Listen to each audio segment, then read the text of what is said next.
the most lovely spring and summer sights in Maine is to pass a farm with growing fields stretching across the landscape.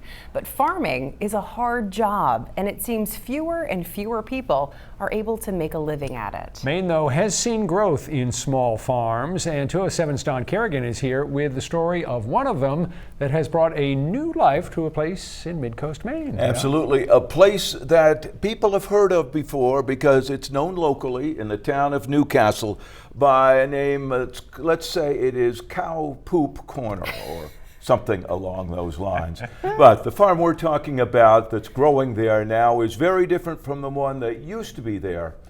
Although, like all farms, or most of them, it still depends on the grass. On what used to be a dairy farm, John and Holly Arbuckle have started their own kind of farm, one they say makes them a living, but is also making their land better. And the evidence, they say, is the birds. It's a sign of biological diversity and success in ecosystem restoration. Because when we got here, they weren't here. They are bobolinks, a migratory bird that likes to nest in grassy fields. Singing Pastures, as they call this farm, has plenty of that. So what we're seeing is continuous improvement of our bobolink population over the years, which is fabulous, right? Because this is the nursery. This is where the babies are born and they fledge and helps with those populations.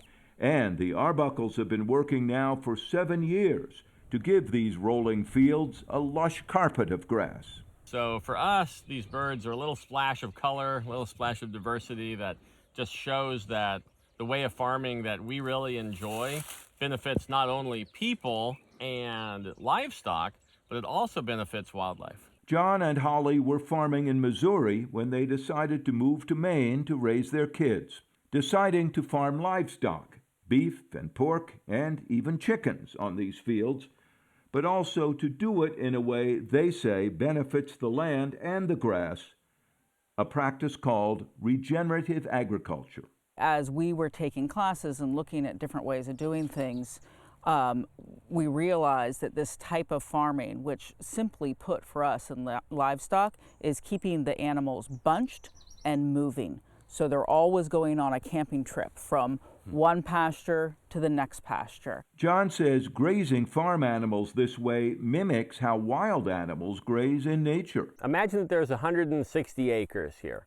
And we're going to be, at any given moment, we're going to have animals on about 2 acres. The animals will graze the grass down. They're going to eat it, they're going to trample it, they're going to manure it, and then we're going to move them on, and that land is going to have an adequate recovery period.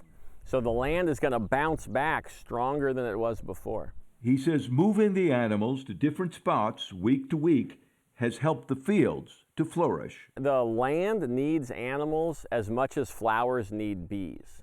You know, so what's happening is the animals, if they're grazed in a certain way, is making the ground better. There isn't any livestock in this field, at least not yet. That is about to change.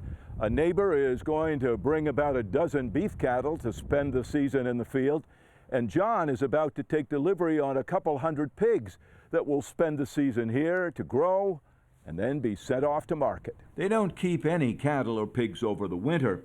The old dairy barns, in fact, are empty. They do keep the chickens for a year-round egg business. This is full of eggs. And what makes this all possible is the real product they sell. Meat sticks, prepared snack foods marketed nationwide. They buy meat from other farms as well as their own. Holly is the CEO. And is that a big enough business to be supporting the farm? Yeah. You know, we draw our salaries from the snack stick company in combination with the farm. The snack stick company is, as you can imagine, more profitable than farming, and that's why we did it. Their product is known in the marketplace and being recognized as a growing business. Singing Pastures won the Naturally New England competition for packaged foods and has been a winner so far in the product pitch competition Greenlight Maine. This is fescue. All of that being helped, of course, by the message of rejuvenating their old farm. The thing that I really like to look at is just the thickness and the diversity, and apparently the bobolink likes to look at that too, because wherever we've had animals is where they go.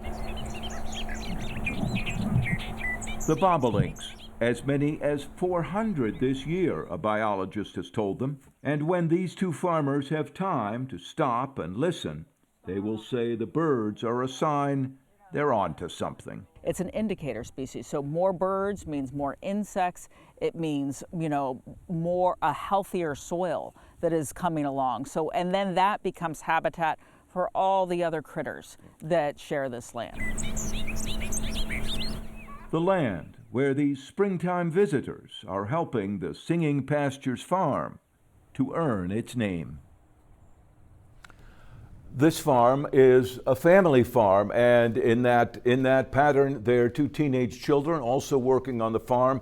Holly and John say they hope that at least one of those kids will want to keep the farm going, keep the business going when they're ready to retire. Interestingly enough, she said she thinks that some teenagers and maybe even slightly older young people are looking for something real to do for work, and that farming may appeal to more of them. So, pretty interesting stuff. It is very interesting stuff, but it's also interesting that they rely on the snacks Yes. to support them. Yes, They couldn't make a financial go of it just with the farm. Right, well, you have to have a product, Yeah. right?